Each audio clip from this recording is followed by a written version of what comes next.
Okay. So close this out. Bring this up. There we go. Skip. Pull that back up. Now, where we got to on this, we didn't even really start doing anything, right? No, we didn't do anything. Okay, So we'll that's start where right from the beginning. that's where we're going to try to do this whole thing right where we need to be. All right, yeah, that goes there. So what we'll do is we'll start with this particular card right here. Okay, so we got this beastie out here. First of all, welcome everybody to our distant plane. We've tried to watch what 10 videos, Something like that, yeah. okay, and we've also tried to read the book. So the way a lot of these things work. Hey, Jamstrap. The way a lot of these things work for Justin and I. Justin will watch videos or read the book himself. Then I will read a book or try to watch a video if I could, but most of the time I just read the book. And then we both come up with the rules to the best of our ability. And usually the way we try to figure it is what he misses, I might pick up. Or what I miss, he'll pick up. And then we can always just take a look at the manual. Well, the one thing that I noticed out there with this particular game, there are not a lot of good videos on this game, and this is a tremendous game. It is a very historical game, and honestly, history should not be forgotten. This is just one thing that I think people just think of Afghanistan, and it's a very sore subject, which is understandable. But it's also trying to understand what went on there.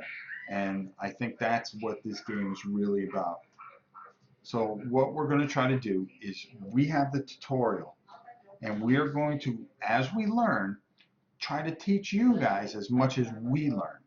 And I think that's the best way to do it. Instead of trying to explain something, get you lost and have you fall behind.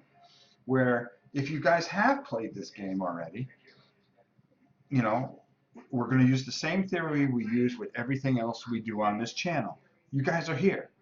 Help us correct things as we go. So, if you got a rule book handy or near you, or you want to see how this plays out, or this is a game that you have on your shelf and you're wondering about, well, this would be a good time to kind of figure it out. And as you know, these things are archived. So, it'll be something good for you guys to fall back on, which we hope to do. So, very quickly, just in case you've never played this game before, right? The black cubes are the Taliban.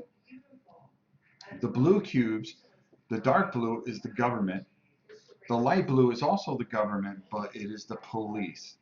Okay? And as you can see, they're all in these different states. Well, would you call them states? Um, Basically, it's like the equivalent of counties. Yeah, but they're not counties. I know that. Right. They're probably states. There's only one city, and that is Kabul. Kabul. The green is the Warlords. Glad to see you playing this. Been interested in the coin series for a while. Yeah, we're pretty excited about this. Justin and I are really going to start venturing out into the things that we really kind of want to do. We've got something kind of in mind this weekend. It's really epic, big scale. Um, but, I'm going to hold that one a little close to my vest. It really depends on a few things if we can learn it quick enough. But we're talking big scale war games, so I think it'll be kind of fun to see us really go at it. Now, the tan is the coalition, or basically the United States Army. Now, in a nutshell, the game is played. If you think the warlords are working with the Taliban, that's not the case. But they kind of are. They kind of work together, just like the coalition and the government kind of work together, but really don't. Yep, it's the coalition and the insurgents, and the government and the United States forces are part of COIN. Mm-hmm. and then the Taliban and the Warlords are part of the insurgency. But that being said, they're still trying to win on an individual basis, not as part of a team. Exactly. So each one has a victory condition. Now, when a propaganda card pops up, that is going to determine what will happen and what the victory condition is.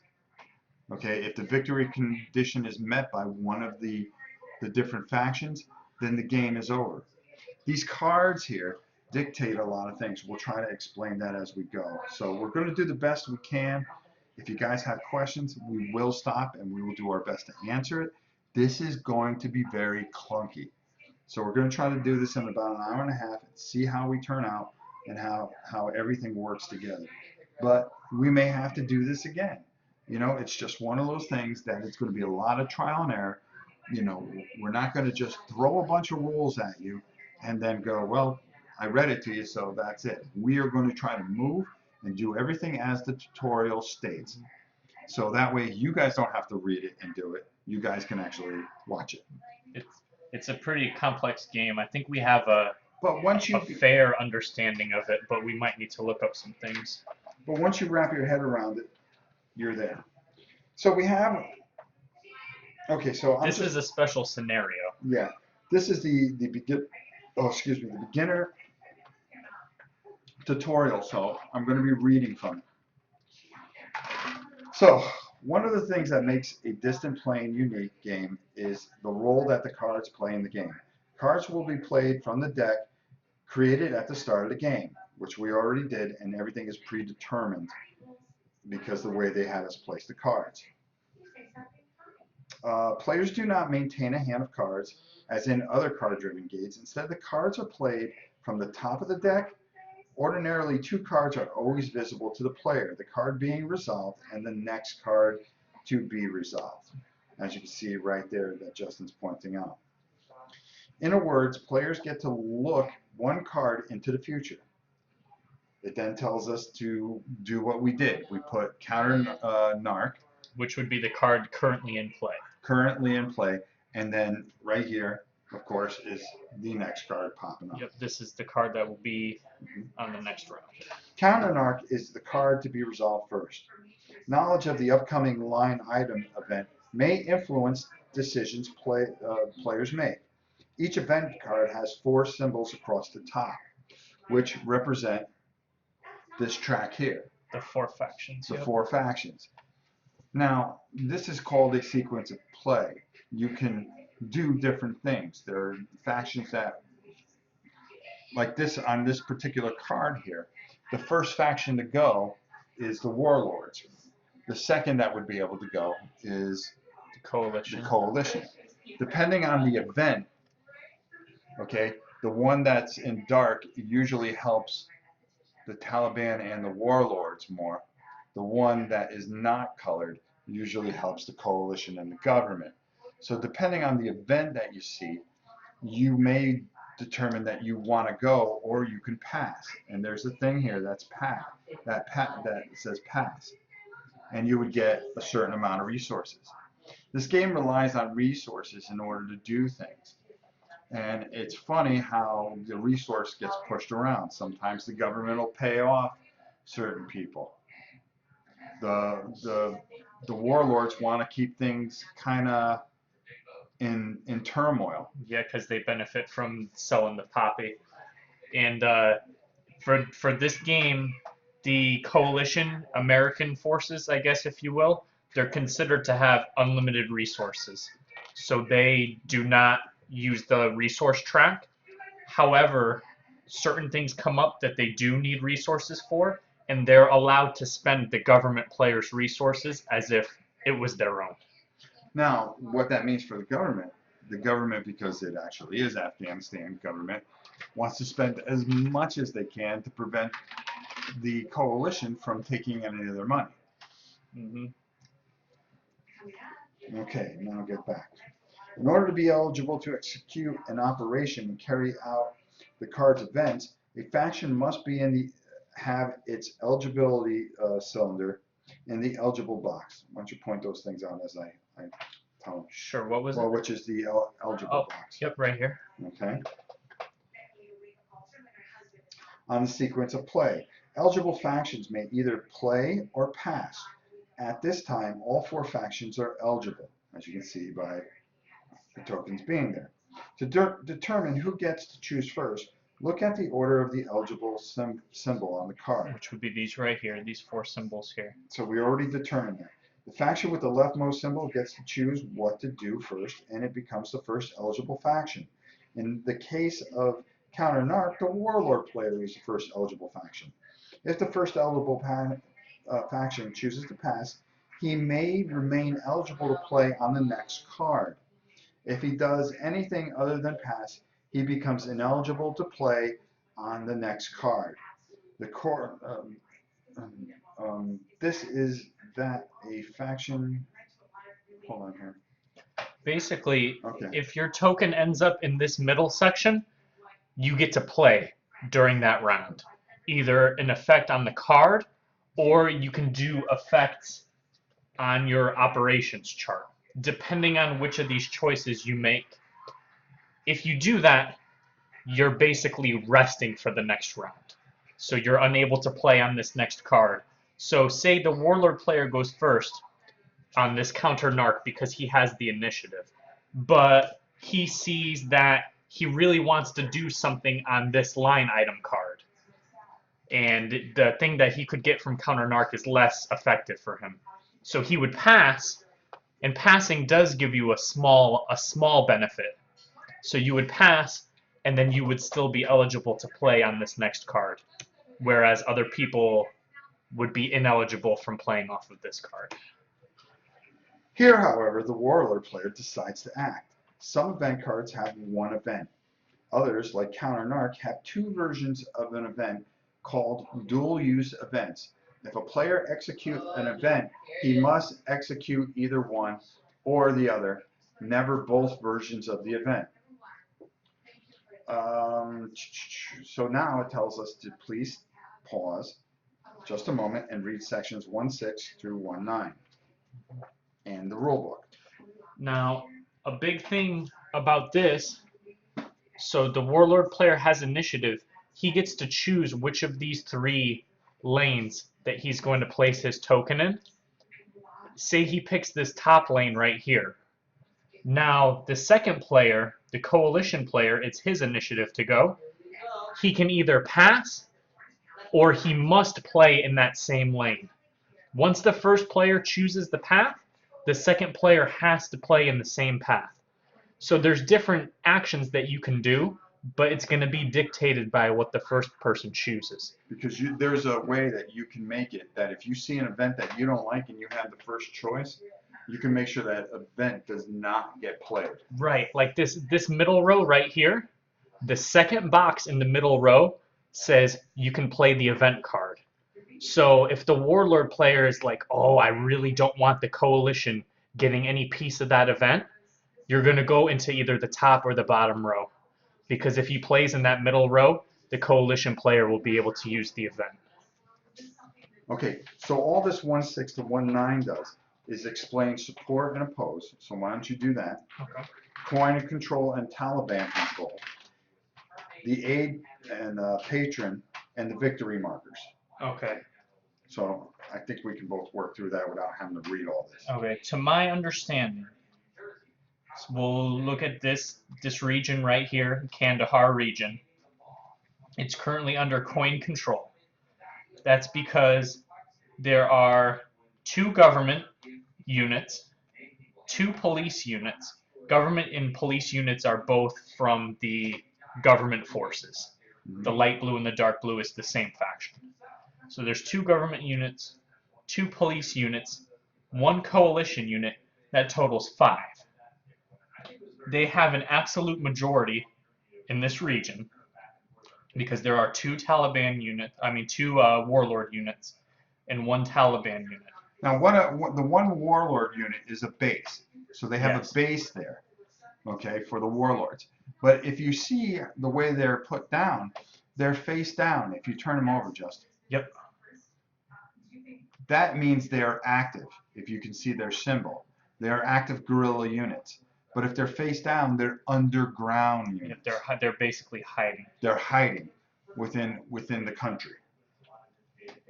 Kabuki Kid, hi Rob, hi Justin. Hi. So do you guys have any questions thus far? So I'm just gonna hold this for a second while we continue to explain some of the things. Now this here, even though we have one coalition here, there are two units, so it's a 2-to-1 advantage over the coalition. So this is a Taliban controlled area, okay? Now this number here, the 1 here, that is the population. That stands for millions. in millions. So as you can see, a 2 here, a 1 here, and you get a certain amount of resources due to those numbers. Mm-hmm. This line here is considered a space. It is an LOC, a line of communication. It can be broken, it could be captured, it could be held up, and it will attribute to the points that go onto these counters. Now, the counters, the victory markers, there's a support and availability marker. There's a opposed and bases, which works for the Taliban. A coin and patron, which works for the government. And uncontrolled, which works for, yep, you guessed it, The warlords. The warlords. The support and availability actually works for, the coalition. And like I said, opposed and bases works for none other than the Taliban. Now, the thing that's important to know is, so the Taliban and the warlords are both insurgents, so they're kind of on the same force in a sense, but again, not really. So this region right here is under Taliban control, right? Well, the Taliban's victory conditions, they're trying to basically put as many regions as possible under Taliban control. The warlords' victory conditions, they want as many regions as possible to be uncontrolled, controlled by no one. So they kind of have opposing endgame objectives. So in this region right here, if there was 2 warlords and 2 Taliban in that region, you would think that that would be good for the insurgents, but in a way it's not, because it's no longer Taliban controlled. They don't have an absolute majority there, so this region is contested, it's uncontrolled. Mm-hmm. Okay, so let's continue reading on the warlord's turn here. Okay. The warlord would like to execute the bottom event, but at this time there are only 2 spaces that would apply. So the effect of the event, the event are not that immediately helpful and would benefit the government as well. Instead, the warlord will conduct an operation. It says transfer 1 government resource to the warlords for each coin-controlled space with warlords. So that would be this one. Yep. And this one. Yep. So you would get 2 resources from the government would go to the warlords. Okay. Now, where was I? Oh, the warlords will conduct an operation. Okay.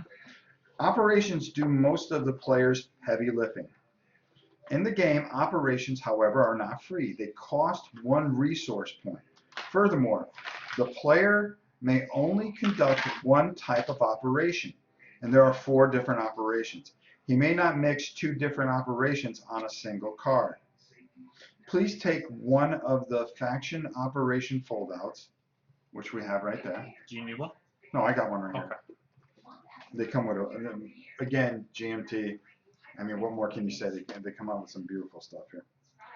Where was I? As you can see in the left column, he can do one of 4 things.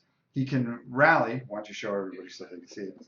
He can rally in order to get more guerrillas and bases on the board, or he can march in order to move his forces around the country, or he can attack in order to remove enemy pieces, or he can conduct terror in order to neutralize a space support or opposition of the government. The operation the active faction carries out dictates what special activity may accompany it, if eligible to conduct a special activity. Now it tells me to stop.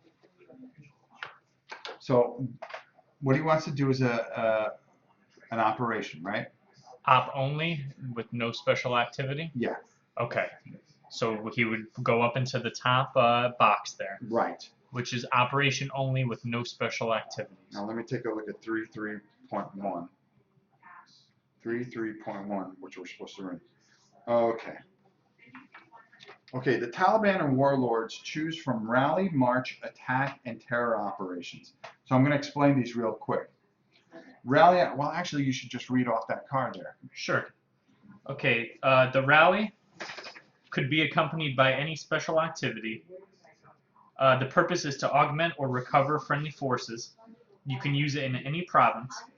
It's one resource per space with no limit to how many spaces. So you could do it, but you'd have to pay resources. Place one warlord guerrilla or replace two with a base. If there is a base and it is not Pashtun, instead you may place guerrillas up to the population plus bases, or flip all warlord guerrillas there underground. So the Pashtun spaces on this board are with green text, and there's the Arabic writing on top of them. And the non-Pashtun spaces are just in the plain white text. So if you're in a non-Pashtun space, like this one up here, or this one over here, it looks like for one resource, you could place either one guerrilla or replace two with a base. Well, the problem with that is it would cost you one, but you don't get anything for it because of the zeros. The population The is zero, population yeah. is zero. But there are these things called returnees, Mm-hmm. okay, and they'll come into play in special events that the population is starting to come back to Afghanistan, Mm-hmm. okay, depending on certain controls. The only ones that are out right now are in Kabul, which is a +1 here, and no, it's yeah, okay. Now We're gonna. it's true that the regions with zero population Mm-hmm. are more undesirable because you don't get an income from them. Right. But there's still certain victory conditions, like for the Taliban, Mm-hmm. build more bases. Right. So you may want to build a base in the middle of nowhere. And there's a chance that you can get some population in there. Right. The tank battle should be epic Saturday. Yes, it will. Hi, folks. Just dropping in until I need to go to sleep. Nearly midnight. Okay, so are you guys starting to understand this as we're going here, or do we have you totally lost?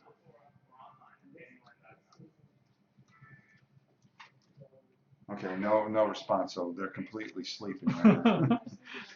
Okay, so let's go on. So now it shows me putting a thing in here, so there must be a reason for it.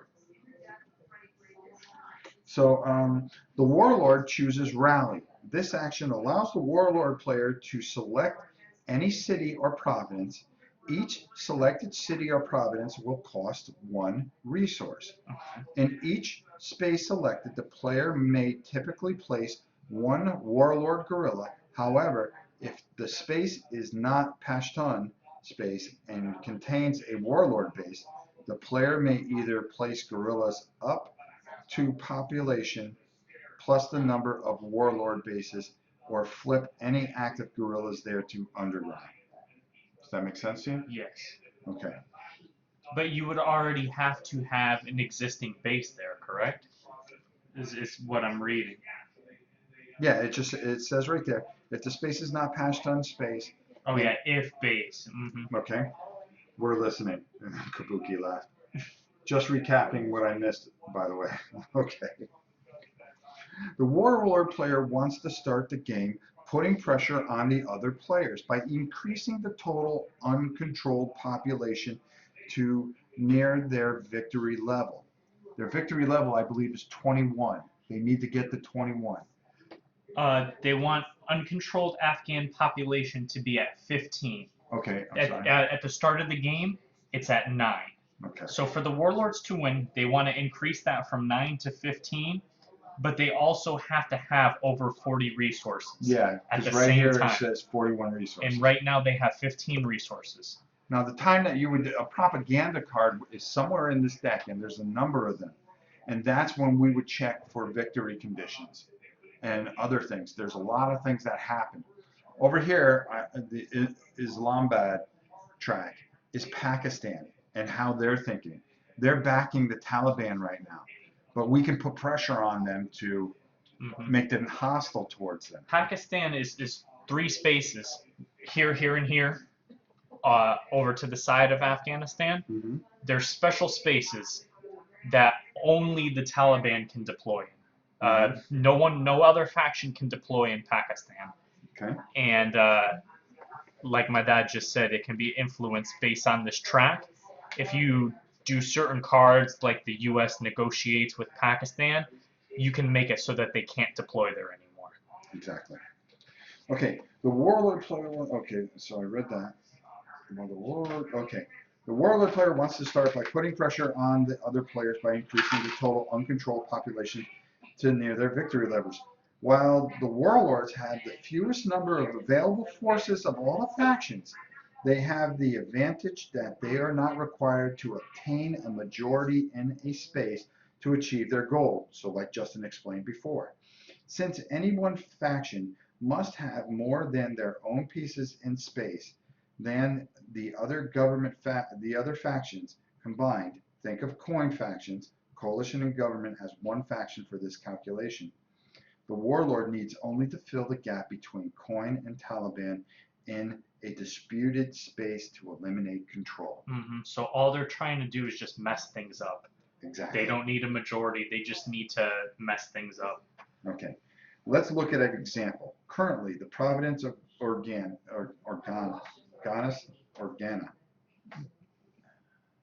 Orzagan, I'm sorry. Orzagan right here. Yeah, yep. Orzagan. Has 2 Taliban pieces. Yep. A guerrilla and a base. Yep. Okay. 1 coin piece, a coalition troop. The result in the Taliban control because they have 2-to-1 pieces advantage over the other factions combined. Now, if the Warlord rallies here, he would place one of the guerrillas and reduce the Taliban to a 2-2 tie. So it would become uncontrolled. Yeah, since the Taliban would no longer have more pieces than the total of another faction, they no longer have control of Orzagan. From coin perspective, the Warlord rally made them go from a 1-to-2 disadvantage to a 1-to-3 disadvantage. Neither coin nor the Taliban would now have a majority, so the province is uncontrolled and added to the Warlord's victory condition. All right, you guys get that? Okay, I think so. Now we understand that what the Warlords are trying to do. Let's conduct their rally operation. Gather red and white pawns. Okay. They will be used to mark where operations are taking place. The Warlord chooses to rally. Place red pawns in the following province: Helmand. Okay. Patika. We're going to butcher these names, by the way. Yeah. Nuristan. Eventually, I'll know where they are by name, but Yeah. not yet. Not yet. Khanzuz. KHO. No, D-U-Z. Khanzuz.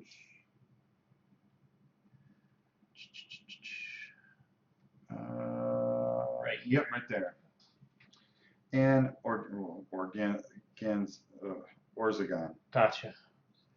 Rally costs 1 resource point per space selected. So 6 spaces chosen. Move the Warlord resource cylinder from 15 to 9. Hold on, I only have I have pawns on 5 spaces. I have Helmand. Okay. Patika. Yeah. Orzagan. Yeah. Nuristan. Oh, Baltic. I forgot. Baltic. Balls. Baltic. Balak. Balaha. Okay. Okay, there we go. Now. Yep. Okay, so now move that. So it goes from 15 to 9. Goes to 15 to 9. Okay. Okay. Helmand, Partika, Nuristan, Orzagan, and Pashtun province, and all the Pashtun provinces. See the map legend. So rally places only 1 Warlord guerrilla in those spaces. Take 4 Warlord guerrillas and place 1 in each of those 4 spaces with the embossed side down to indicate the guerrillas are underground. Okay, so what were they? They were. You're going to make me say these names over I know, and sorry. over and over and over again. Patika. Over there. Okay, yep, Nurstan. Right there. okay, Or Orzagan okay. and Helmand. Okay, because these are the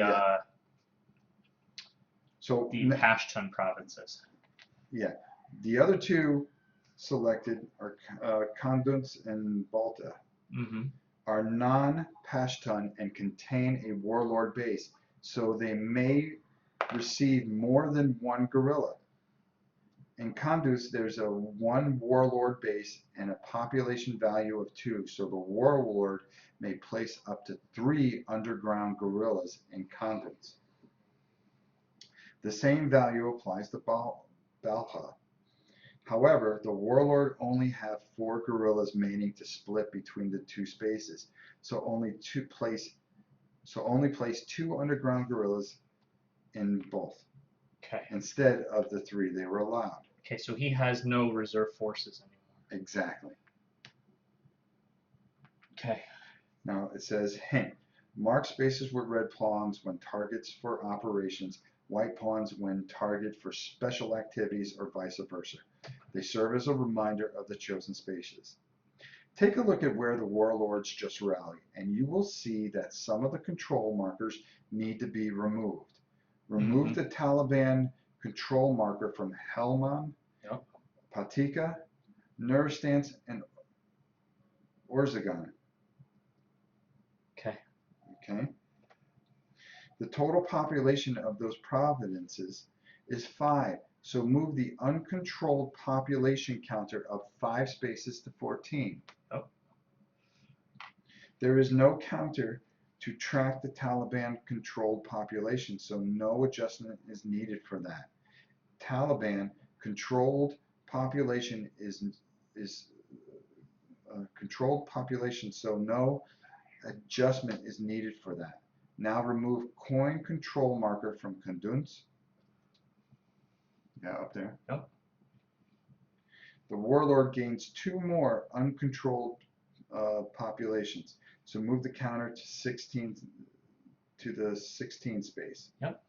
Additionally, coin control is reduced by 2 population, so the coin and patroness counter moves down 2 spaces to 15. Yep. How are we doing so far, folks? Now, the warlord needs to decide if they will take a special activity. Looking at the rally box of the faction foldout, Says any special activity. you can see the rally can be paired with any of the 3 special activities. What are those special activities, Justin? Why don't you show it to the camera? There are, so when you pick an action, it tells you if you are able to take a special activity, which ones you're allowed to take. So in the case of rally, you can take any special activity, and there's 3: cultivate, traffic, and suborn. Okay. So, let me do this. Let me finish reading here. Okay. You can see you can pick any pair of the 3 special activities. Since the warlords need as many bases as they can get, they choose cultivate.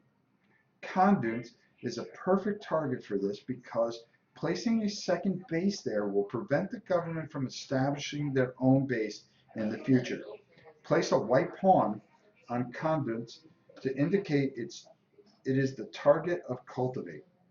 Then place the warlord base from the lowest value space still covered and place it in the open base circle in Kunduz. Good job. This concludes the warlord's action for this card. Move the eligibility cylinder from the eligibility faction to the box labeled first faction op and special activity. Yep, we had it which there. I had it there. And remove the red and white pawns from the board.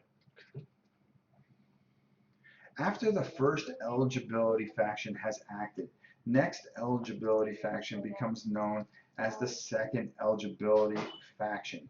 Looking back at counter-narc, we see that the coalition is the second eligible faction on the card. Yes. What the second eligible faction may do to determine by what the first eligible faction did. See sequence of play display, which is here. Mm-hmm.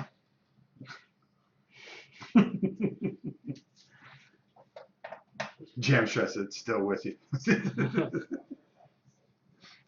Does anybody have this game before we go any further? Because we're moving along pretty good. Does anybody have this game, and are they finding this helpful? That'll be a good one. Since this is the first time we're trying to do something live like this. Okay, so what the second eligibility faction may do is determined by what the first eligible faction did. So like we said, you can only go across here. If you decide to do it, you can, or pass. Pass. Okay. Where was I? Since the first eligible faction conducted an operation of special activity, the second eligible faction may either execute a limited operation, a single operation in one and only one space, or he may play the event, or he may pass. That's what the limited thing was. Remember, we couldn't figure out what the limited operation is? What is the limited operation? You can only perform one operation in one space. Oh, in one space only. Yes. Okay. Okay. Otherwise, it's only limited by your resources. Okay. Cool. Okay. Well, that makes sense now. Now it makes sense. Okay. So the coalition thinks about an unshaded portion of the event. It is a momentum event, so its effect would last until the propaganda card. Also, it is the first card of the campaign, so momentum would last for the maximum amount of time. However, the coalition doesn't feel the warlords are yet in a position to take full advantage of traffic. And they don't want to make any enemy of the warlord player just yet. The coalition decides to conduct a limited op. A limited op places their eligibility cylinder in the second faction limited op or event box. So we would take their thing and put it right there. Okay. Pause just a moment and read 3, 2, 1 of the rule book. Let me see if it's something that we haven't already. See what this would do. This counter narc. It says until next propaganda, have all resources that warlords gain from traffic. Mm-hmm. So that's it's directly targeting just the warlords faction. Gotcha. Giles, I only have Cuba Libre, which is part of the coins series, Falling Sky on the Way. Don't have it. Alan said, don't have it, but I'm interested in looking at modern warfare games, always stuck in pre-1945. That's not a bad thing. I have Adine Abyss, which is another great game. So I hope this is helping you guys. Okay, so we're going to go over here, because we're doing this just the way you guys would do it without you guys having the headache. We're taking the headache. There you go. Coin operation. The coalition and government choose from train, patrol, sweep, and assault operations. Yep. Okay, so you can explain those. Okay, so yeah, the coalition player and the government player have the same 4 base operations. So train, the purpose is to add government forces and support and cut patronage. The location could be any provinces with a coalition peace or Kabul, and it costs 3 government resources per space where cubes are placed. So this is one of those examples of it's a coalition action, but he needs to spend government resources to perform it. Exactly. Patrol is to protect LOCs, which are the lines of communication on the board. Costs nothing. and you can move coalition troops into or along the LOCs. Then in each LOC, you could activate 1 guerrilla for each cube there, and if desired, you would get a free assault on each LOC. So basically, you move a unit onto the LOC. If there's any guerrillas there, it immediately reveals them. Then, if you want to, you can immediately assault them as well. Sweep costs government resources and is used to reveal hidden guerrillas. And then assault would be to eliminate enemy forces. So those are the 4 actions: train, patrol, sweep, and assault. Okay. All right. The coalition player chooses train as his operation. Since it is a limited operation, he can only choose 1 space to train. So he picks Kabul, primarily to create support through civic action. The coalition is different than other factions because they do not have their own cylinder to track resources. Instead, when a coalition operation would require resources, they spend the government's resources, like we explained. According to a depiction of the train operation, the coalition may spend 3 government resources to place up to 6 government cubes in the target space. Take 6 police from the government available forces, add them to Cabal, reduce the government resources from 30 to 27. Now Cabal has coin control. Has coin control. Okay, so you got that? Okay, cool. You're doing the work while I. So police are light blue, correct? Yes, they are. Okay. So 6 go into here. Yep. And now. And it costs 3 resources. Yeah, it goes from 30 to 27. Okay. Now, because Kabul has a coin control, the coalition may purchase civic action to increase support there. Kabul is currently neutral, so purchasing 1 level of civic action will shift it to support. Reduce the government resources by 3 again to 24. Place a support counter in the Kabul space. Okay. Is there a little? No.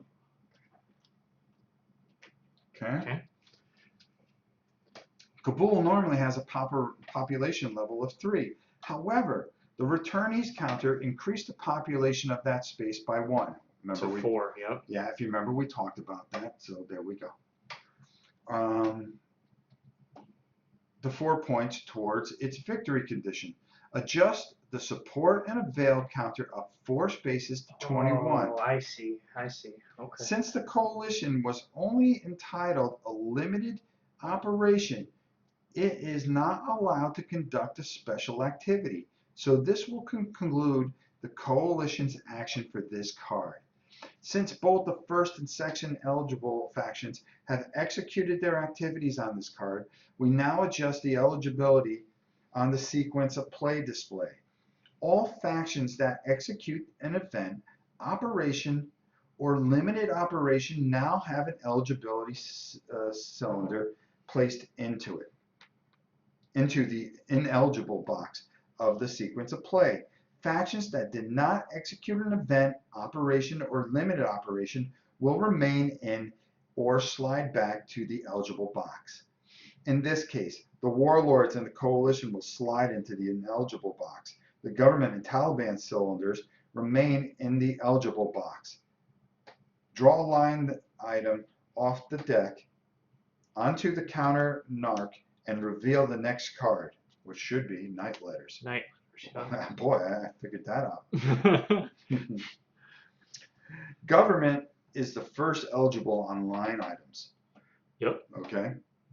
The government player feels comfortable with the amount of resources he has left, so he decides to conduct an operation instead of an event.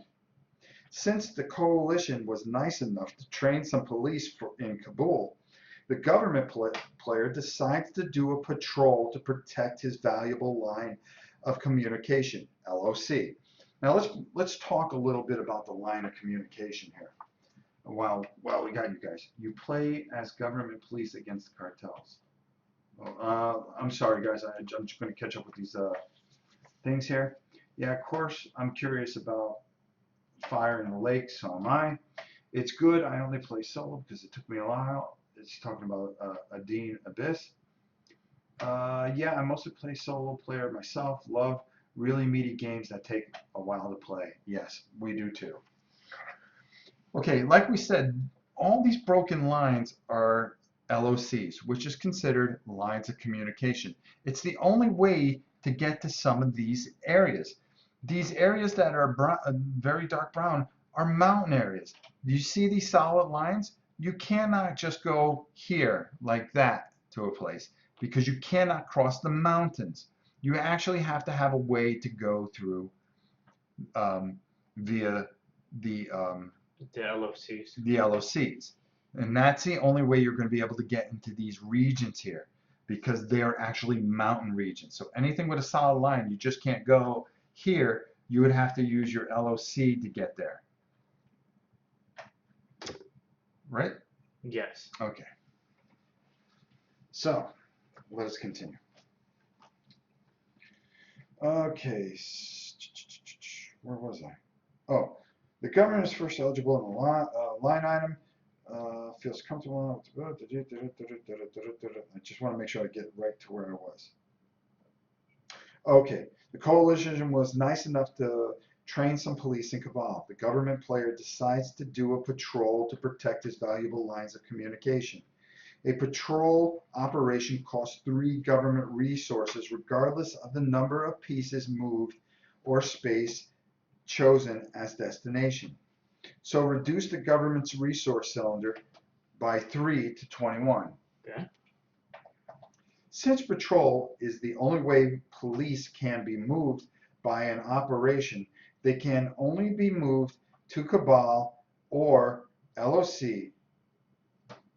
The government will leave the police in the provinces where they are and only distribute the recently trained police from Kabul. Move 6 police out of Kabul, placing 2 into the 4 value LOC and 2 into the 3 value LOC and 1 into the other 1 value LOC adjacent to Kabul.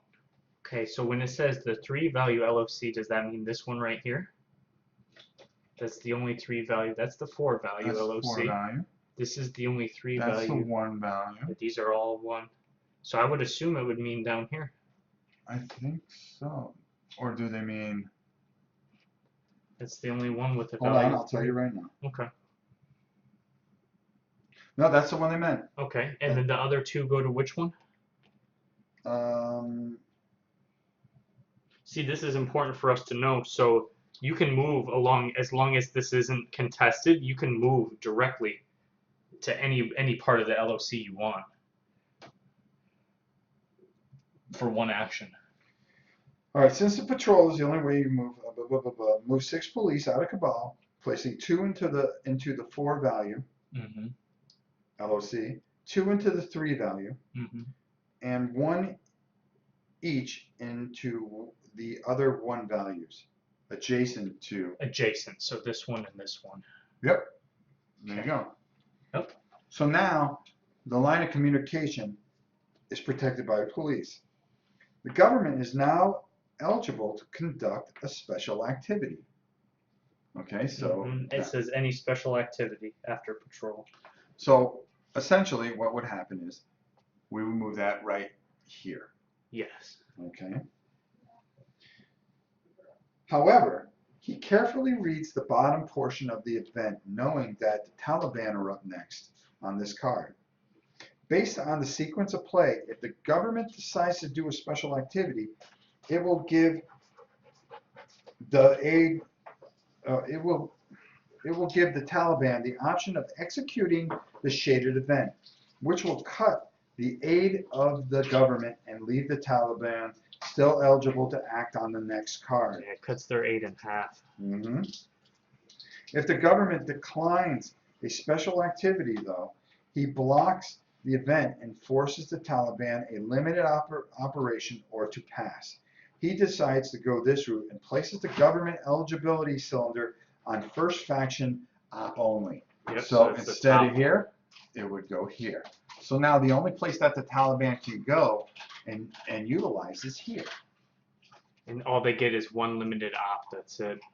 Yes. So place the government eligibility on the first faction op only space and of the sequence of play. Excuse me.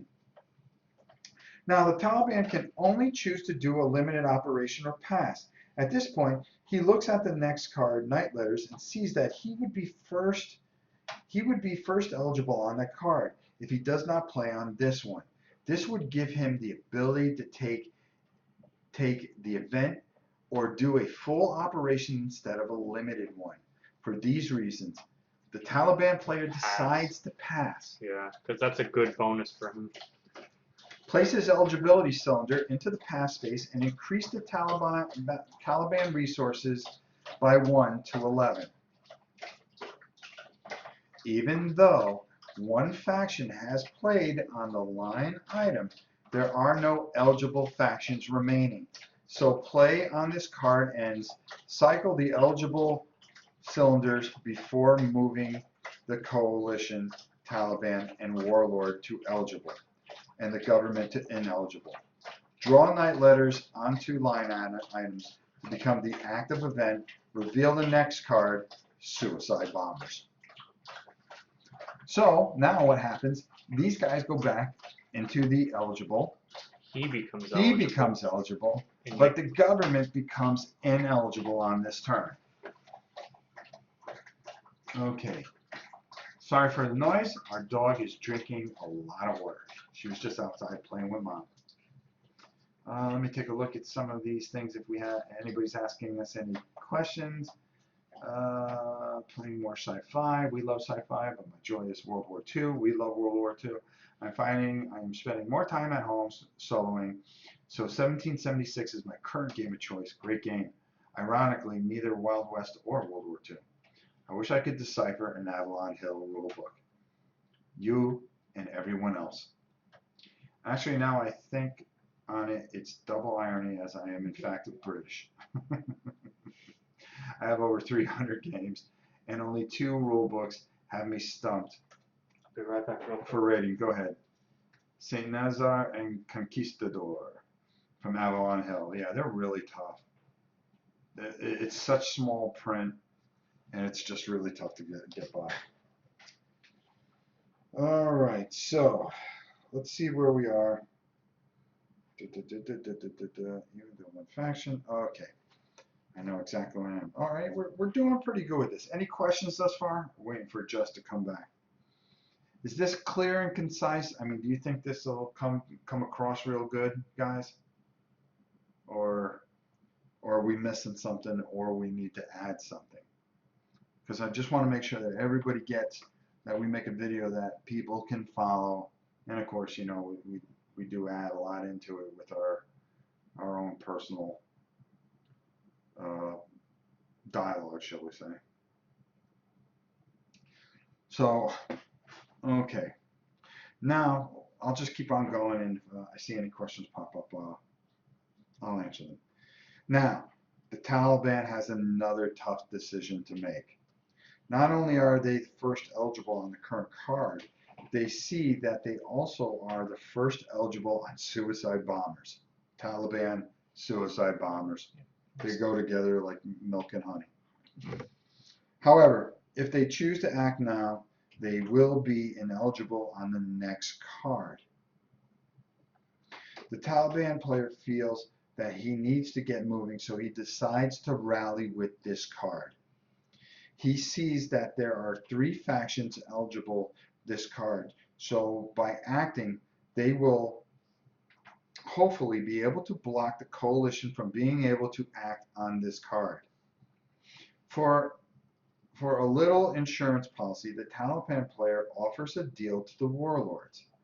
The Taliban will give the warlord 2 resources right now if the warlords agree not to pass on this card. Right, because the coalition player has to go last. Mm-hmm. So if they both act, then he doesn't get to go at all. Exactly. Hold on. No questions. I'm following you. Real clear and thorough. Okay, we're doing a good job. Everybody likes what we're doing. Good. Okay. So another thing that we forgot to tell you guys is that if you have enough players, you can negotiate with other players if it benefits you and you can come up with a deal. The coalition can, of course, negotiate with the government. Okay, so by acting, they will hopefully be able to block the coalition from being able to act on this card. For a little, okay, you offered the 2 resources right now. If the warlords agree not to pass on this card, the warlord player has been thinking about passing. But that would only give 1 resource instead of 2 offered by the Taliban. Also, being friendly early might make the warlord player seem a little less threatening later. The warlord player agrees to the deal.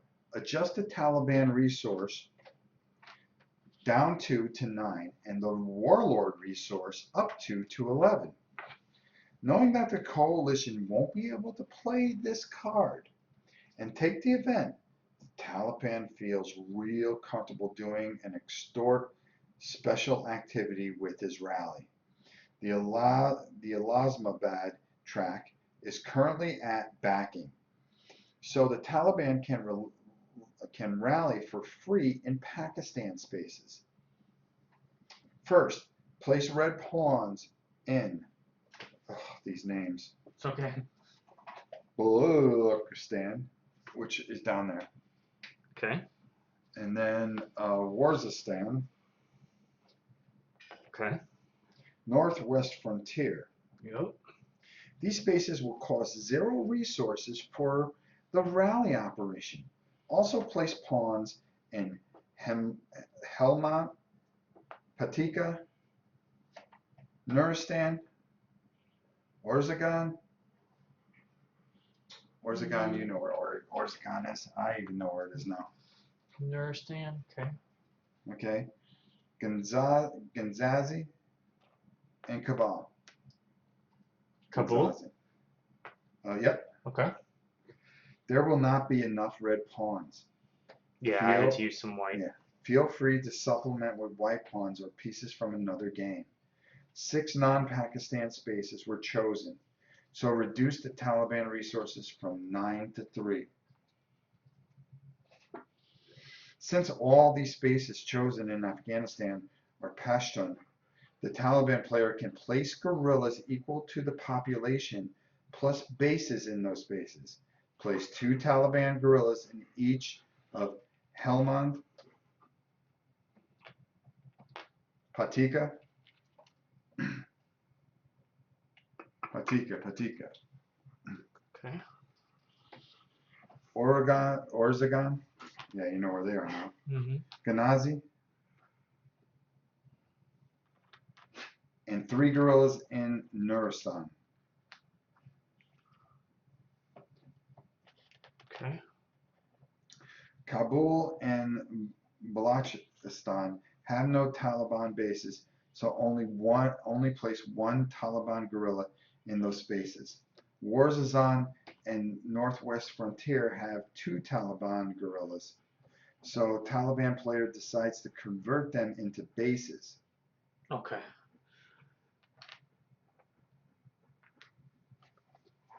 In both spaces, remove 2 guerrillas to the available forces box and place the next available Taliban bases in the open base spot and increase the opposition and bases marker from 2 to 10. I was on 8, but Did you move the wrong thing? opposition and bases was supposed to be on 2? Yeah. Or say by 2 to 10. By 2 to 10. Oh, okay. Okay. I think it was on 8. Whoops. Also, as part of the rally operation, the Taliban may buy Shahara, at least 1 space where he has a base, to shift that space towards opposition. He chooses to do this in the largest eligibility population, Nuristan. Place an opposition counter on the neutral box in Nuristan. Reduce the Taliban resources by 1 to 2. Increase the opposition bases by 2 to 12. Got it? Yep. The Warlord player glares angrily at the Taliban player. He has made a deal with the Taliban to prevent the coalition from taking the unshaded Taliban capability. But the Taliban Taliban betrayed him. Well, what else did they do? He reminds the Taliban player that his rallies have undone much of the work the Warlord has done to gain uncontrolled population in Afghanistan, place Taliban uncontrolled population in Afghanistan. Place Taliban control counters in Helmand, Patika,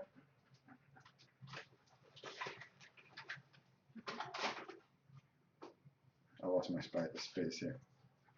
Probably Nuristan as well. Hold on. Replace the underground. I've lost what I was saying. Helmand and Patika. Helmand.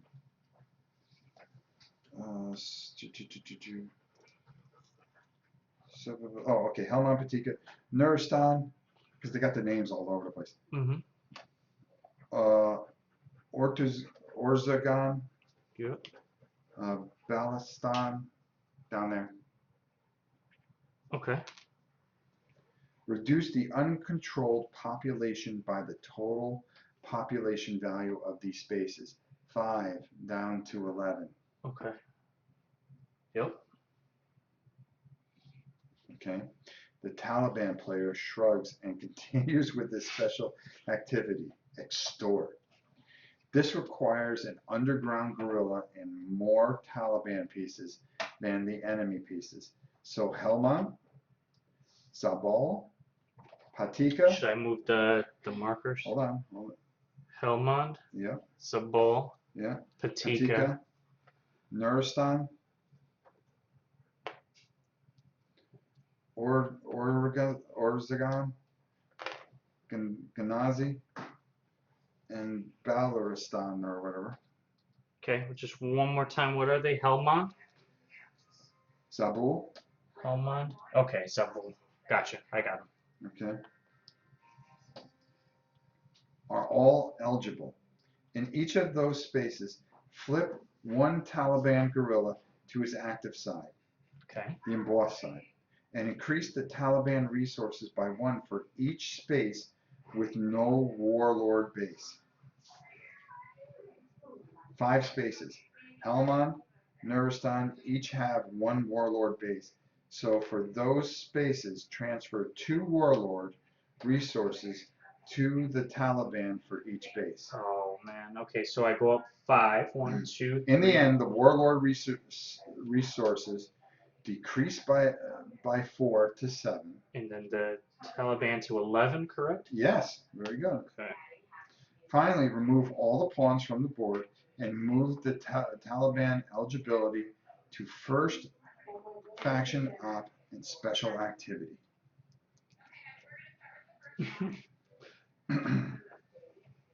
The Warlords are next to act. Now seething with rage, the Warlord player declares that he will stick to the deal he made not to pass, but takes the unshaded portion of the event out of pure spite. The Taliban player finds the counter for night letters capability and adds it, unshaded side up, to his capabilities box. He has lost a useful method for gaining opposition points for the rest of the game. No, right here. Oh yeah, okay, so it goes in here. So we'll go into this box and it'll be night letters and it'll be unshaded part up. So night letters, here it is. Okay. Sorry. Okay, so that would go in there like that. So threats resented, Taliban terror shifts to neutral, not opposition. All right.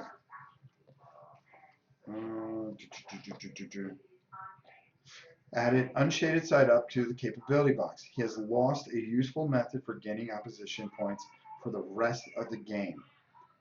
Placed the Warlord eligibility in the second faction box to the right of the Taliban. Boom. There we go. Two factions have acted on this card. So even though Coalition was still an eligible faction, they are stuck with nothing to do. Adjust the eligibility to have the Coalition and the government eligible and the Taliban and Warlords ineligible. Move Suicide Bomber to the pile of cards played,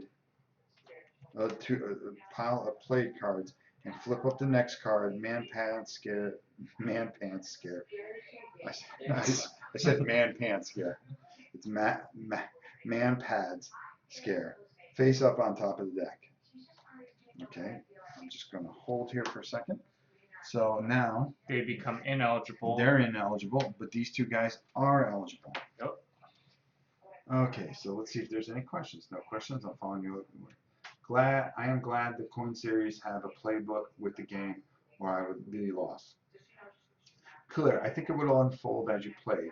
It's great to see you showing the game in the raw, just like it is for everyone when they open the box and stare in awe and dread of the rulebook.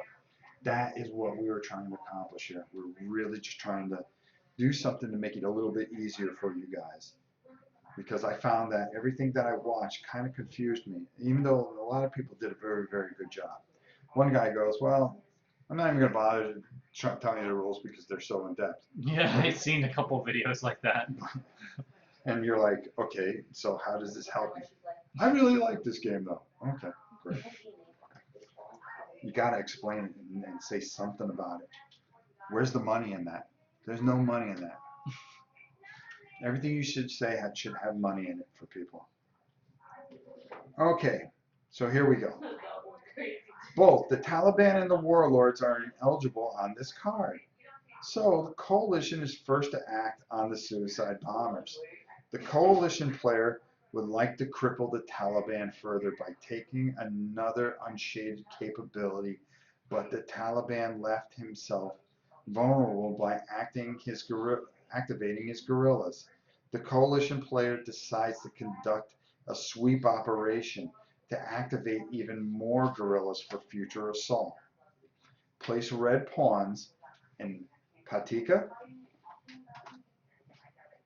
This will be the first destination space for the Coalition. The Coalition takes one of his two troops in Kabul and moves it along with one of the government troops to Patika via one value LOC to the southwest. Because a government cube was taken along, the Coalition has to spend 3 government resources for this destination. Reduce the government resources to 18. There are now 3 coin cubes in Patika, so activate the last 2 underground Taliban guerrillas and the lone warlord guerrilla, 1 guerrilla for each cube. Also, remove the Taliban control marker and increase the uncontrolled population by 1 to 12.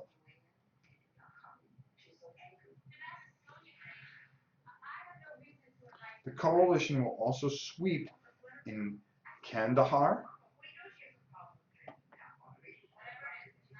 Oruzgan, Ghazni,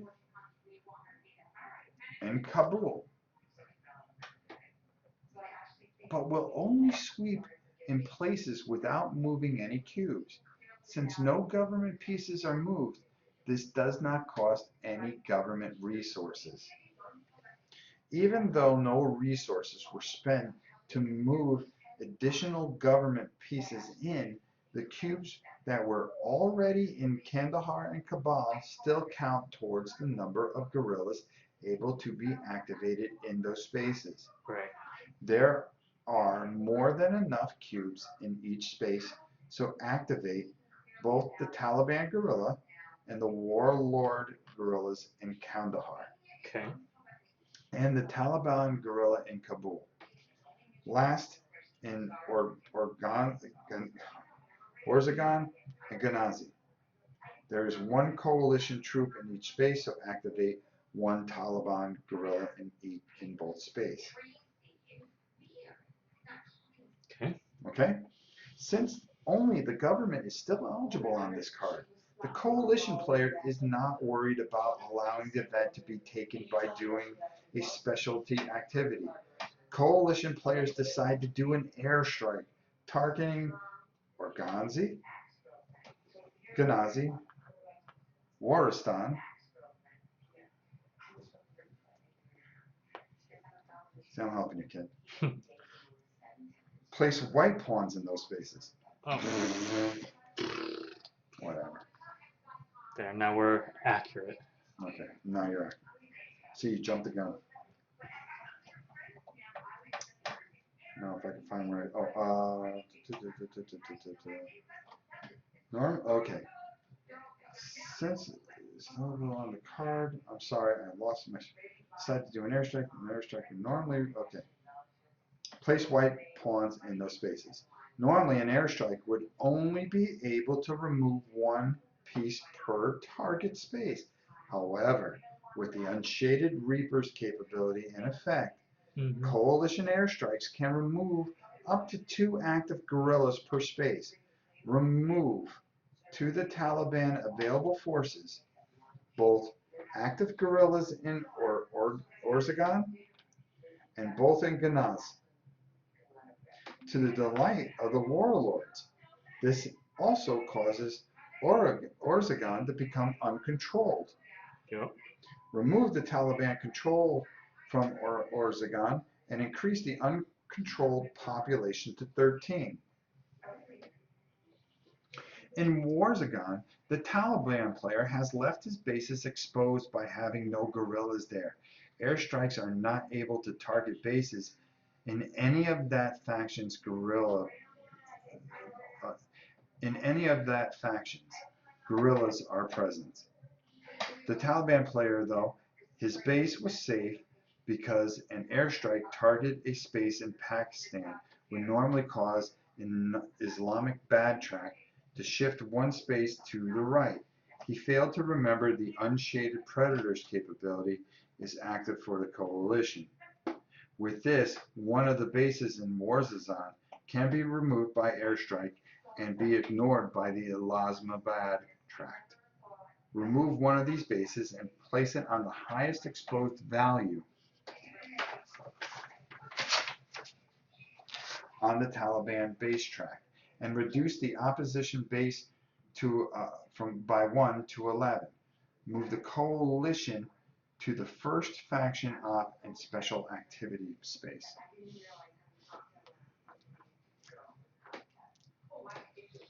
The government now decides to do a limited operation. Place the government eligibility in the second faction, like so. To the right of the coalition, the government player feels that he needs to establish a foothold outside of Kabul for his troops before the first propaganda phase. So he chooses to conduct a train operation and connotes. In order to build a government base there, reduce the government resources by 3 to 15. One of the options of the government train operation is to exchange 3 government cubes of any type in a space for a government base. The government player knows this and connotes. Remove troops in both police and replace them with one government base. Placing it in one of the 2 open base circles, knows this will allow government to redeploy NOS during a propaganda phase, but the base is exposed to attack right now and will need to be protected soon. Since this is a limited ops, NOS will be the only train space and no special activities is allowed. This card is finished, so adjust the eligibility markers, remove pawns from the board, cycle to the next card, making man pads, scare the active card and revealing US-Pakistan talks. So these guys become eligible. Yep. These guys are ineligible. Okay, guys, I will watch the rest tomorrow. My wife is complaining, so night all. Take care. Thanks, Rob, and Justin too. Good night, Alan. Okay, let us read on. The Taliban player is the first eligible on the manpad scare and sees an opportunity to get back at the coalition for the airstrikes. He decides to conduct an attack in conjunction with an ambush special activity. Unlike most special activities which take place before, during, and after an operation, ambush boosts the Taliban attack operation by ensuring its success and requiring only one underground guerrilla to be active. The Taliban seeks Herat, Orzagan, Ganaz for the 3 attacks. Where's Herat? Right. Right. Okay. For the 3 attacks with ambush, and places both red and white pawns there, and Patika as an additional attack space, red pawn only. Okay. So he's going to do the 2 actions there. And then only one in Patika. Yeah.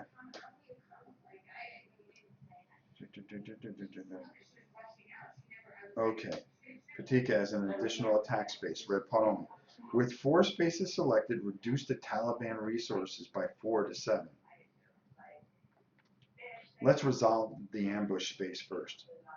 In each Herat, Orzagan, and Ghaznavi, flip the Taliban guerrilla to active. Place another underground guerrilla from the available forces. As a result of the successful attack caused by ambushing, the Taliban player can remove 2 enemy pieces in each space. In Herat, he chooses to remove the 2 police to government available forces box. Since the troop cannot stay there during the next propaganda phase without a government base in Organs and Ghaznavi, the lone coalition troop may be targeted because no government pieces are in those spaces. In Organs, remove the Warlord guerrilla, and in both spaces remove the coalition troops to the casualty box. These troops will not be available for the coalition, and half of them will be out of the game permanently until they cause a reduction in government aid in the resource phase of the next propaganda round. Also, these attacks give the Taliban control of Herat and Orzagan. Place a Taliban control counter in Orzagan and flip the coin control counter in Herat to Taliban control side. Decrease the uncontrolled population by 1 to 12 and coin plus patroness by 1 to 14. Now, let's resolve the regular attack in Patika. Since this is not an ambush space, the Taliban player has to activate all of his guerrillas in that space and roll a die. All Taliban guerrillas in Patika are already active, so there is no need to activate any more. The Taliban player rolls a single die to get a 4. This die roll is higher than the number of Taliban guerrillas. So we assume that you roll and you got a 4. 4, right. He needed a 1, 2, or a 3, I think. Yes. Okay. The die roll is higher than the number of Taliban guerrillas in the space. You have to roll Under the amount you have. Under the amount or equal to. I believe it's equal to. So the attack is a failure. Move the Taliban to the first op and special activity space. Think. The Warlords are second eligible and may now take a limited operation, take an event, or pass. The Warlord player has no intention of taking this event, just to help out either the coalition or the Taliban. Looking at the next event, however, the Warlord player feels very confident that the coalition who will be first eligible will take the event. Since the Taliban have just acted on this card, they will not be eligible for U.S.-Pakistan talks. So the Warlord will be the second eligible on that card. Since the coalition taking the event will allow the Warlords a full op and special activity instead of just a limited op, the Warlords choose to pass on this card. Move the Warlords to the pass space and increase their resources by 1 to 8. There are no more eligible factions, so cycle the eligible cylinders, make Taliban ineligible and the 3 others eligible. Finally, move the U.S. talks to player pile card to the played card pile and draw the next card, mountain fastness on top of the deck. As expected, the coalition player takes the unshaded portion of this event, placing the coalition eligibility on the first faction event space. We gotta shift the. Yep, there you go. Think. Sorry about that. No, you're fine. Per the event instruction, move the Elasmabad track marker from backing to pressure. Boink. This will seriously hinder the Taliban's ability to rally new forces, since now not only is it no longer free to rally in Pakistan, it is not even allowed there. With the coalition taking the event, the second eligibility faction, the Warlords, is permitted a full operation with a special activity. What happened there? Okay, so, they took the event. Yep. So they're down an event. So now they would, and may add a special activity. So that's what that bottom row means. Yep. Okay, sorry about that. Okay. To the special office space and the right of coalition.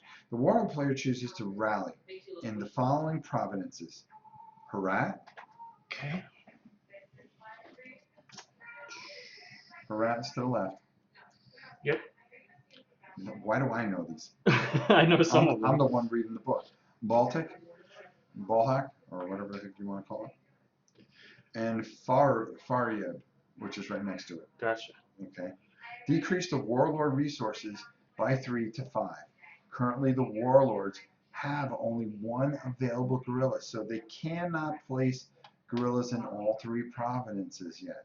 Since the execution of each province happens in sequence chosen by the active player, the Warlord player decides to rally in Baltic first, exchanging 2 guerrillas for 1 Warlord base. Now remove the 2 guerrillas from Balhag and place a Warlord base there. Now there are 3 Warlord guerrillas available for placement in the other 2 provinces. Place the full allotment, 2 guerrillas in Farid and the last guerrilla in Herat. Remove the Taliban control in Herat. Increase the uncontrolled population to 13. Now the Warlord player decides to traffic for his special activity. Traffic is possible whenever there are Warlord bases and no coalition pieces.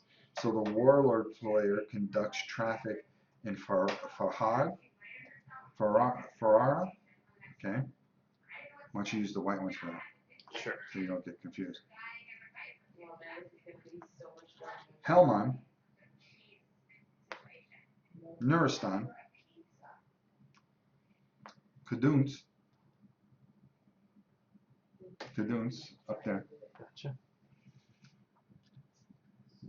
Balha, or whatever, and Faryab. I'll just use these ones. Mm-hmm. I already have one on Faryab. Oh, here they are. Okay. The Warlord has a total of 8 bases in those spaces. So increase the Warlord resources by 8 to the total of 13. As a consequence of traffic, increase the Taliban resources by 2 to 9, because Helmand and Nuristan are under Taliban control. Okay, so they would get that. They get a piece, yeah. Actions now completed on U.S.-Pakistan talks cycle the eligibility to the government and Taliban eligible. Okay.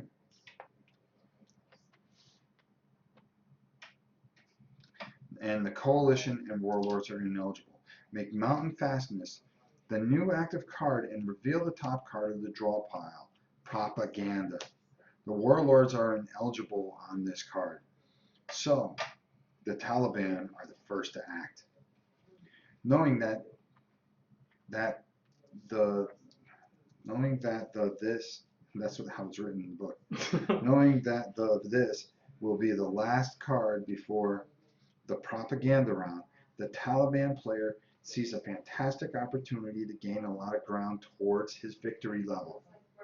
Since he will be able to purchase Shari to create opposition during propaganda where he has Taliban control, he decides to create as much Taliban control as possible right now. The Taliban player decides to march. As destinations are shown, place a red pawn in the chosen spaces. First, Growl as a destination.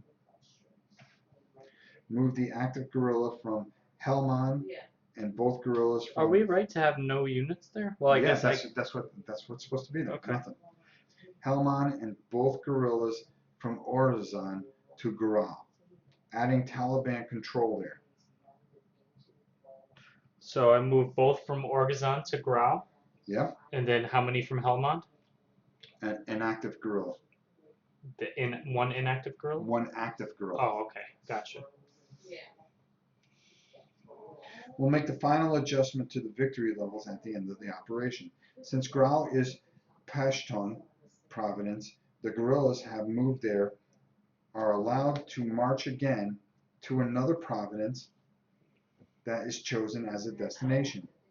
Herat and Badgus are destinations.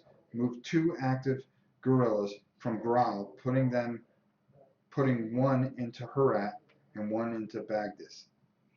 Okay. Got it? Mm-hmm. Okay.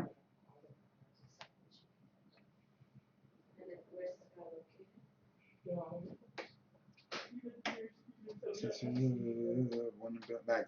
Place Taliban control counters into both of these provinces. Since Noist as a destination, march both guerrillas from Ghaznavi and one guerrilla from Patika into Noist, again giving Taliban control.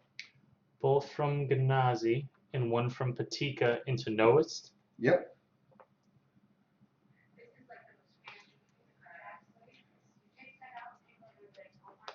Okay. Last, select Kabul. Okay. And Baglalan as destinations. Move one underground guerrilla in each space, both from Nuristan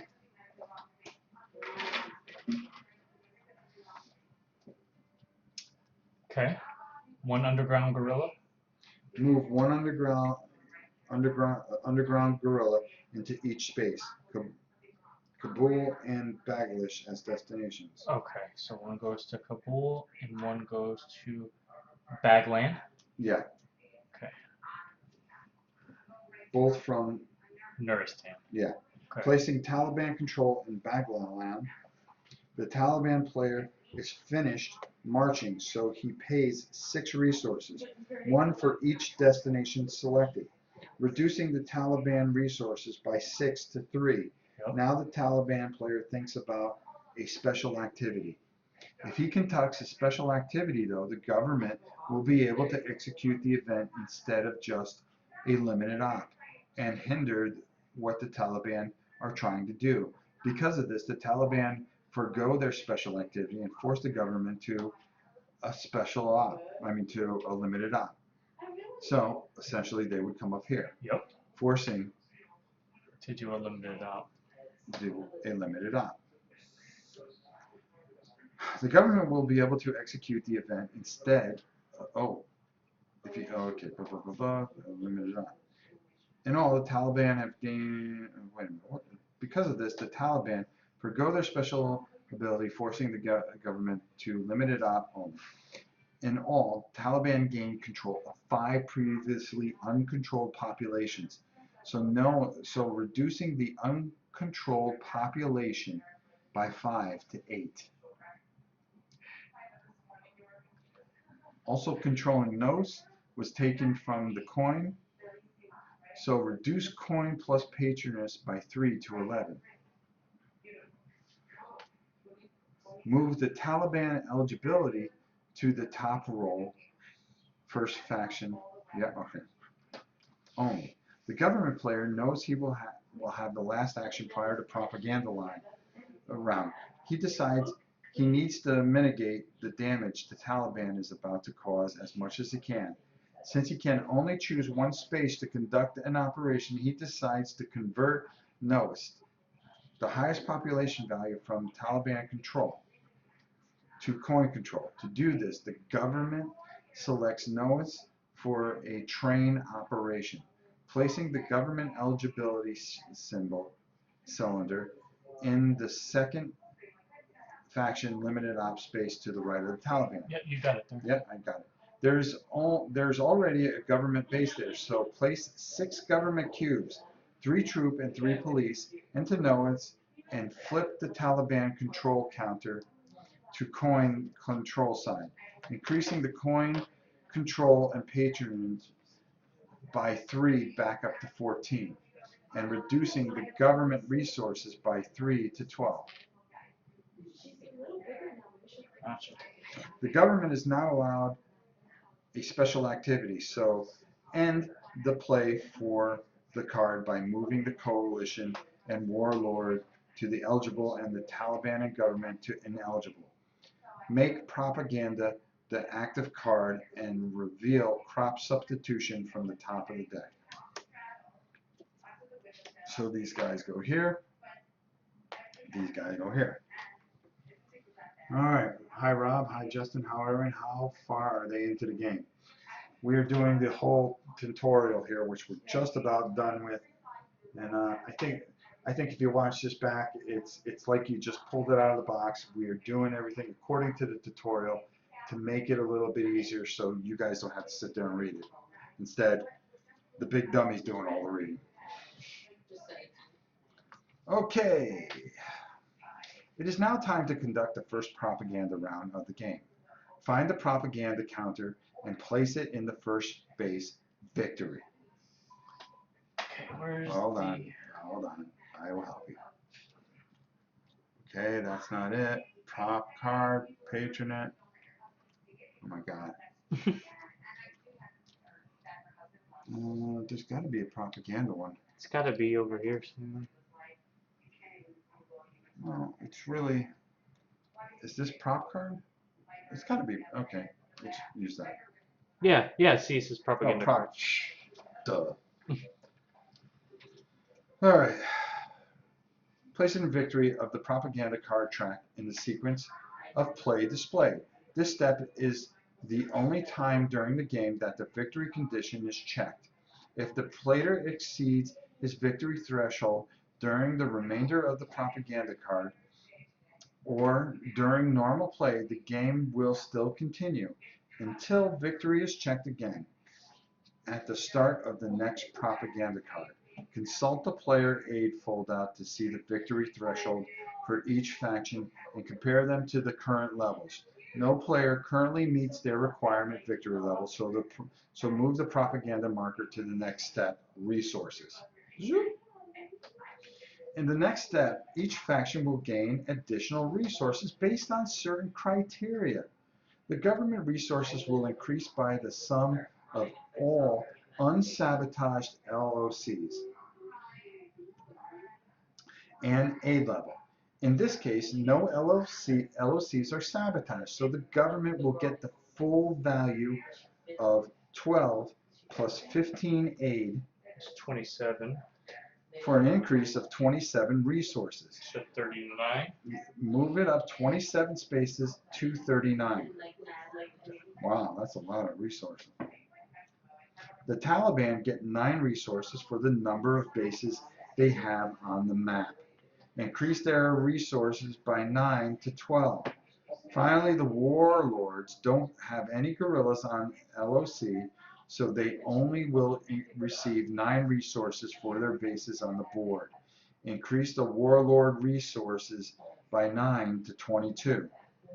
There are 2 coalition pieces in the casualty box, so reduce the aid by 6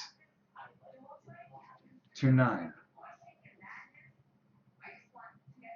The aid. Oh wow. Yeah, so they get. Move the propaganda counter 1 space to the step to the support step. First up, the support step. The coalition may spend government resources to purchase civic actions in spaces where the coin control and at least as many coalition troops as government troops. Oh my God, we're almost done with this. No spaces on the map meet those conditions. So now the government may decide to purchase civic actions where there are coin control and more government troops than coalition troops. The only space that meets this criteria is no one's.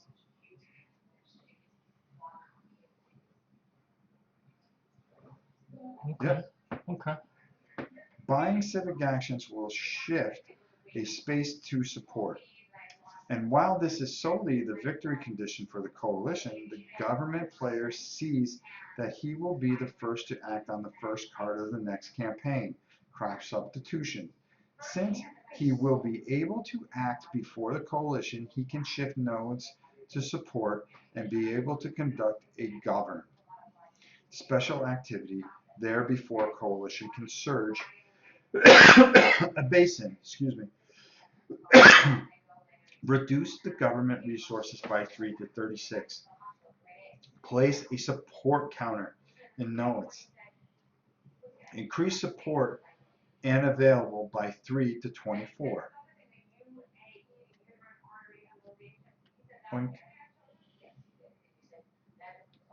The Taliban can now buy Shahira where Taliban control, but buy Shahir and place opposition counters in Herat,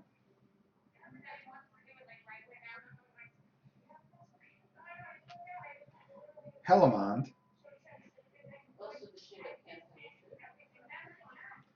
Baglan,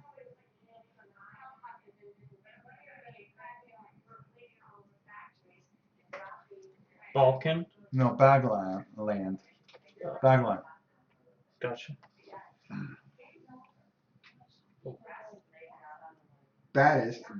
Bagus, Okay. Gural, Orzagan, Okay. and Ghaznazi. Reduce Taliban resources by 7 to 5.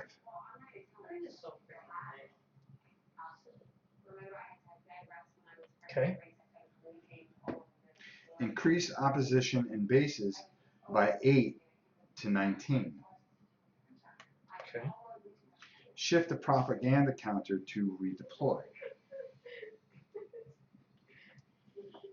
For government desertion, remove 1 government troop from Kandahar, 1 government troop, 1 police from Noist.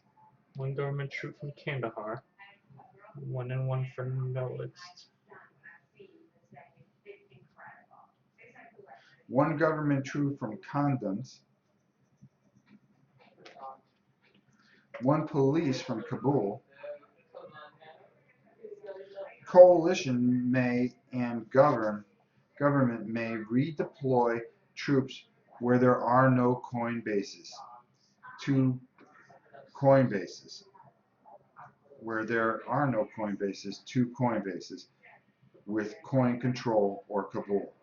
The coalition wants to avoid this happening to his troops in Orzagan and Ghaznavi being sent to casualties.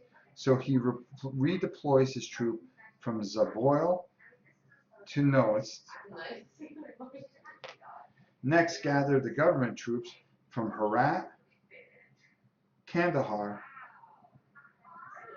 and Patika and place all 3 in Kabul. Put it all in Kabul. Now police may redeploy anywhere there is coin control. To maintain control in Kandahar, move the last police from Kabul to Kandahar. Taliban must redeploy guerrillas from spaces where there are no Taliban bases, except Kabul, to Taliban bases with Taliban control. Gather the 11 Taliban guerrillas from Herat, Kandahar, Noist,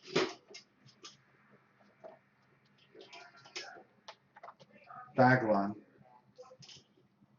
Bagalish, Grau,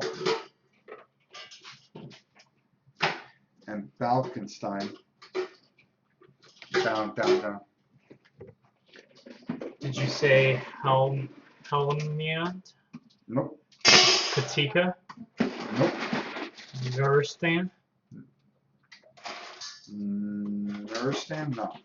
Okay, let me count. 1, 2, 3, 4, 5, 6, 7, 8, 9, 10. I have 10. It says I should have 11. Did you say Zabul? No, I said Herat, Okay. Kandahar, Okay. Noist, Okay. Baghlan. Oh, I got it. Got it. Okay. All right. Since it is not necessary to maintain their activation status, since all guerrillas will be moved underground in the next step, place one of these guerrillas in Nuristan, 2 in Orzagan, 2 in Ghaznavi, 3 in 3 here, 3 in the northeast, excuse me.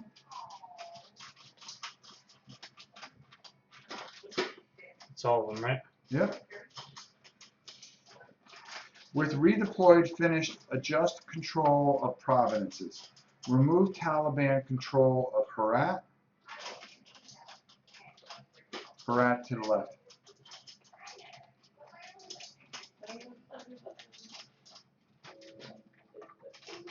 Baghlan, Badagish, Garal, and Balkistan. Down. Gotcha. Increase the uncontrolled population by 5 to 13. Even though the Taliban lost control of the provinces, they marched to before the propaganda run. The opposition they purchased with the Sharia remains. Oh my God, dog. Move the propaganda counter to the reset step. First, the coalition player must deal with his casualties. Half of his troops in the casualty box, rounded down. So 1. So 1. Are removed from the game permanently, so take one of those 2 coalition troops and place it back in the box. The other troops return to available forces. Increase the support and availability by 1 to 22. Next, the Islamabad counter is not on the hard side, so it follows the reset arrow 1 space to tolerance. I'll do that. The Taliban are now allowed to rally in Pakistan again, but they will have to pay, for it is like any other space. There are no terror or sabotage counters on the map, but they would be removed at this time. There is no momentum, but it would be discarded at this time. Last, shift all active guerrillas to underground and make all factions eligible on the next card. At this point, crop substitution becomes the first active event of the new campaign.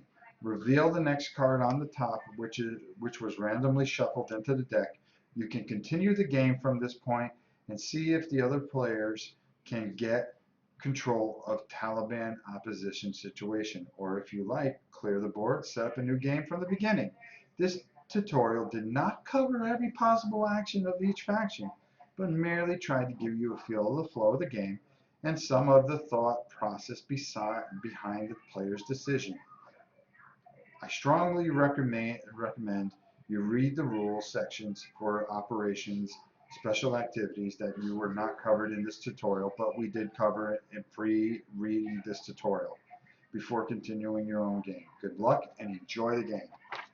And with that, we say good luck and enjoy the game. So I hope this really helped. I hope you got a good feel for how this all works. As you see, it is a constant push and pull to try to gain as much you need for the victory condition without really ticking off the other player. Now, a couple things that we'll cover real quick before we sign off here.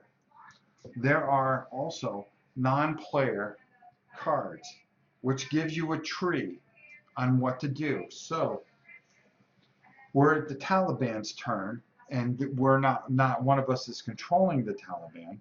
We would follow this list, and we would go according to. Like the first thing, if there was an operation, 15 Taliban pieces available or guerrilla activity. If there's a yes, it tells us that we would rally. If no, we would go down to the next one, and then we keep on going until computer or Morris pointed us in the direction of to automate those to forces. automate those four abilities, and you have it for each of the factions, even the coalition, as you can see. So it makes it a very, very interesting prospect on how you could play by yourself, or maybe there would be a conflict of interest, but Mm-hmm. you know you would work. I think we would just take control of one faction, because I don't think it would be very We'd fair. have to. There may not be a conflict. It may tell you how to resolve No, conflicts. what I'm talking about is that there's no way that we would take control two factions, No, because that wouldn't make sense. because that would be a conflict of interest. Yeah. So the computer generated, but this does have a mechanism that it will play itself. So that is also a good thing. Will it make smart decisions? Well, I really don't. Yeah. We would have to see. And that's how it would go. Choose the event. Use the okay. It even tells you what events to choose. Yeah. It automates the entire process for that faction. Oh wow, I just saw that. Yeah. Okay, so good. All right, so I hope you guys enjoyed this. It was quite extensive, as you can see. We went almost 2 hours with this, so I really hope that this is something that you enjoyed, and that maybe at some point Justin and I will do a full playthrough of it, if you guys could bear it, or break it up into sections. Maybe we'll tape it and then put it up. Yeah, because that's considered one campaign. Yeah. When you get to the propaganda card, then you launch a new campaign, Mhm. and there could be up to 4 until we determine who wins the game. Exactly. I feel like each campaign is going to be like several hours. Yeah. Probably like 3 or 4 hours. Yeah. For each So campaign. this would take a long time to do. But we can tell you that we will be doing other things, and we've got plenty of plan for the rest of the week. So I hope you'll stick with us. We usually have something tomorrow night. Maybe we'll get a little Janice involved and really get going here and play some board games and stuff.